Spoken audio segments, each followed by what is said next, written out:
think what could have helped pick the top two would have been a... What's my look today? I am serving you Flapper Girl. Or should I say Flopper Girl, because my whole career has been a flop. Hi, Choriza! Hi, Yuhua, how are you doing? It's so nice to see you! So nice to see you too. I'm in the mood for some choriza, some sausage, you know, but it is 1,000 degrees outside. It is too hot to even have sex. Honestly, I like it normally spicy, but I'll just have a lolly today. I'm feeling fruity, not feeling spicy today. Bootleg opinions. Now, what do you think of this episode? Honestly, it's iconic. Come on, the plot twist has arrived. Finally, we're gonna get some queens cut out of the competition. I'm excited to watch what's happening. Really? I didn't really like the twist. You didn't like it? No, I just feel like, why are you giving away 3 stars? Each challenge should be 1 star to make it fair for everyone. I mean, congrats to the top 4, but I just feel like, you know, 1 challenge, 1 star. Unless this challenge is super hard, where you feel like you have to put in so much effort into it that it takes up 3 challenges, then yes. Well, I think, like, to get a plot twist and see something that we would not expect would be to give so many stars. Now, what I was not expecting was for Monét to have to pick the 4th. Personally, I would have picked Jaida. She's such a recent winner, and she's had the less time to grow and make more money. And I think although she's had such a short reign, she's shown that she has been at the same level as everyone else. But I understand why Monét picked Trinity. If I was Monét, I would have also picked Trinity. Who would have you picked? What did you say her name was? Monét. Oh, I thought you said something else. I thought you said Monét. I know. I would have picked Trinity because I feel like track record-wise, throughout this whole competition, she was stronger than Jaida. Okay. Who did you expect to see in the top 4? Was this the top 4 that you expected? No, I was expecting the Vivienne to be up there. And it must be intimidating to be across the prom competing with such iconic, historic queens. By historic, I don't mean they're old. They're part of RuPaul's Drag Race history. And for her to be there and to be the only representation, international representation, I really felt she deserved a spot there. Because she also nailed it. I think Raja should have been in the top 4. That's what I think. True. She was also robbed of a few wins and top 2, yeah. I feel like. It's very sad because track record has never been so important on Drag Race. Normally, you could have a great track record, 1 episode, you slip up, you're out. But here, everyone is there. So it's very easy to compare everyone's journey on Drag Race. And it's sad Raja didn't make it all the way till the end. That's true. In the words of Heidi Klum, one day you're in, one day you're out.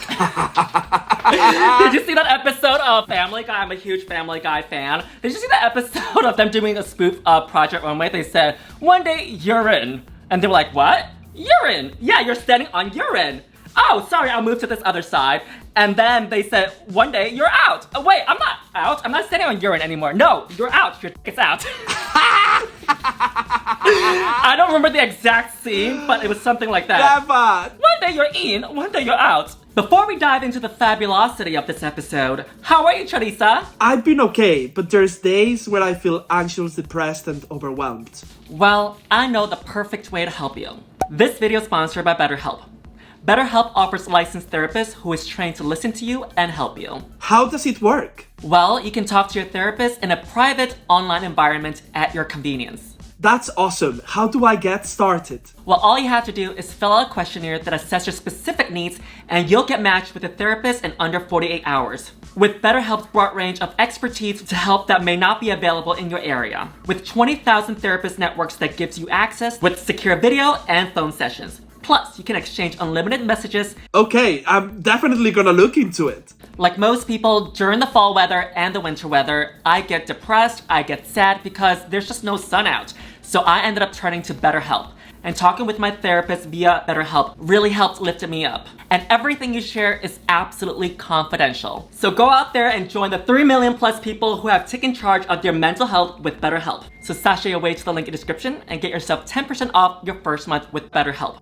Now, was this the top 2 that you would have picked? It was Shea, Couleé, and Monét Exchange. I would really have picked Jinkx, Monsoon, and Monét Exchange, I believe. I love what Shea did, but there's something about singing live in such a big stage that really gets me, and I think Jinkx smashed it. I feel like this is hard because everybody brought in something really different. Everybody did really well. I think what could have helped pick the top 2 would have been a runway. I would have loved to see runways. Yeah. I think that's what's missing for me for the determining factor. What breaks it? Yeah, I agree, and it's very hard to compare when everyone is just doing very different stuff and everything is very good. It just goes down to personal taste. Yeah, and who won the lip sync for you between Shea and Monét exchange? Shea Couleé, hands down. She slayed. She was waiting. She was wanting to lip sync again. Just joyful. I agree, Shea Couleé won that lip sync for me. Monét didn't do bad. It was just like Shea Couleé's energy throughout the entire song was very bubbly because that's what that song is all about. Monét exchange did well, but overall I felt like Shea won. Now on to the performances / runways, aka 2 and 1. We first up have, who was first? Trinity. We first up have Trinity the Tuck. She gave us a song, she gave us camp, she gave us a country look, which speaks to who she is. And she looks cute.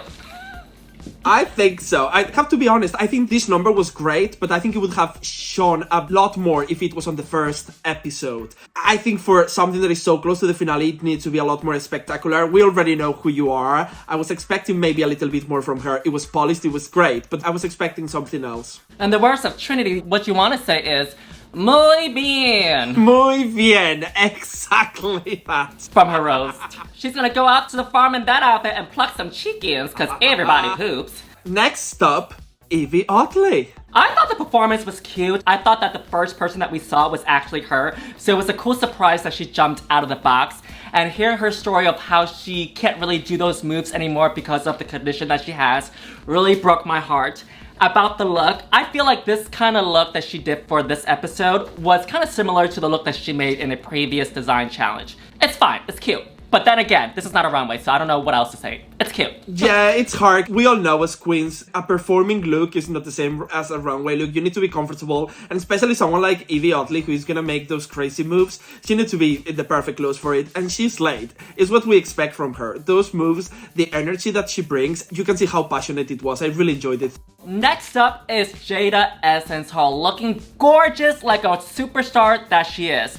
Now, watching the performance so far after Trinity and Yvie, this was my favorite so far. Because I feel like with Jaida's, I understood the words that she was saying, and also the remixing was better as well. It takes you on a ride, almost, and I like that she hinted, look over there, and then when she turned around with the judge, it was really cute and camp. And she nailed the choreography too. Queen of branding, and the thing about Jaida, while she does all this, she still manages to be funny, which I just think it's so her brand. She's one of the fiercest queens that to ever be crowned, but then she always has that cheeky part. I think that's what really elevates her character and her performances. Come on, how can you look that beautiful while doing all that? It was just stunning.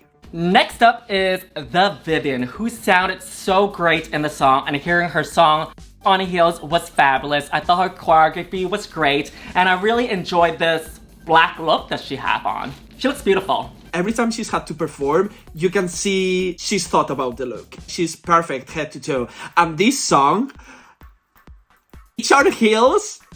I think we can all relate to it. Like, there's a moment when we get in drag that is like, it's on. And yeah, I loved it. She made the UK proud. The Vivienne, we love you. I love you too. Next up, Shea Couleé. And girl, yet again, everything about her is just perfect. And I loved the setup. And she also looked beautiful. Like, I really enjoyed this number. It took me to somewhere in the West End. It's like a scene in a musical. I loved it. Really? That's not what you said 5 minutes ago. Girl, I said I prefer Jinkx, but I didn't say she didn't slay. Shea Couleé always comes to slay, you shady lady you are. About the performance, I thought she was giving Janet Jackson, very sultry. She sounded great too. You know what? I also didn't expect this type of music from Shea Couleé because we all know her as this rapper who raps really fast and give us sickening tracks, but this one was just really soft. She sung it out, very magical. Yeah, there was something timeless about the number, and you can see something on RuPaul's eye watching it being like, this is something I would do. I don't know, there was something magical about it. I loved it.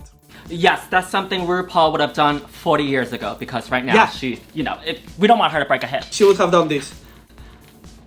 Or she would have sat in front of a green screen and say, blame it on the edit. Blame it on the edit. Or she would have done a song like Blue Hydrangea and call it a new song and just remix a bunch of songs together. Yeah, I mean, work smart, not hard. Why'd you do it? The devil made me do it. Why'd you do it? The devil made me do it. Next up, Raja. And I've said this before when we talked about Pangina, when we did the previous review together. There's nothing I love more than when a queen showcases her culture, her background, and part of who she is as a queen and as a person on stage. That makes me fall in love. That's why I think this is so hard to compare, because I don't think this performance was comparable to anything else. It was so unique. We have not seen it before on the stage of Drag Race or anywhere else really on the stage with drag. It was just perfection. It was just like seeing a piece of story of Raja, and then her telling the story about how she got lost in the airport and she was doing that dance and she got to do that in front of millions of people. This is the stories. This is why I watched Drag Race. This was a historical moment. I loved it. I thought it was beautiful as well. I love hearing her story at the airport, and also when she started crying in front of the judges talking about how her dad is in the room as well. That's the energy that you felt. Wow, that was beautiful. And thank you so much, Raja, for representing the Asians, because I can't do it. I can't! Good job, you got some good representation. Speaking about international performances, going back to All-Stars 4, does that mean that you think that Gia Gunn should have been in the top 2 then? I think she should have won the whole thing that episode. I'm gonna say that's one of the best talent shows ever on Drag Race. Now, between Raja, Pangina, and also Raja, who would Gia have Gia. picked? Number 2. Raja. Number 3. Pangina. Work.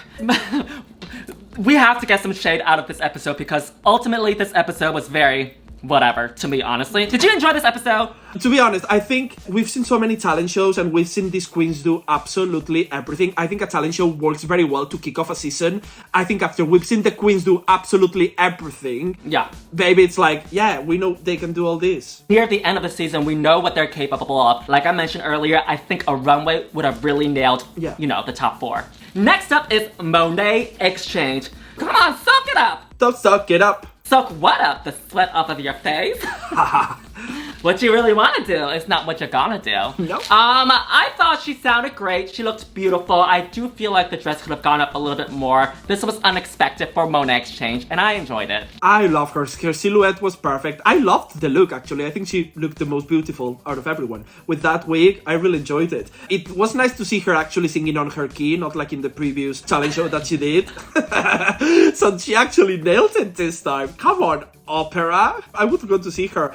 Next up, Jinkx Monsoon. And oh, her dress was gorgeous as well. Those shapes and how well done it was, because normally when you wear that kind of dress with that fabric, you can't really move your arms up. And I was realizing she was full on moving. Like, you can tell it's really, really tailored for her body. She looks stunning. She was very classical Jinkx, and this is what I expected from her, and she nailed it. She was witty, she was talented, she was singing live. I enjoyed the performance as well. She is also wearing a dress that the Vivienne would wear because, you know, we all know the Vivienne would not wear the color blue. Never. She never does. Yeah, meanwhile, this whole season, all she has worn is blue. What's blue? Yeah, she looks gorgeous. Yeah. I think my favorite dress, and this is thinking something I would wear, was Jinkx Monsoon's dress. Not me, commanding Jinkx on her looks. Yeah, she nailed it. I loved it. I think my favorite look out of everybody is Jaida Essence Hall. She looks gorgeous. Anyway, Choriza May, thank you so much for giving us your bootleg opinions. I apologize for this episode. I thought we were going to talk about some looks. Where can we find you? You can find me all socials, TikTok, Twitter, and Instagram, Choriza May. And you can find me at Yuhua Hamasaki on all platforms. Bye! Bye! Let's feel fruity!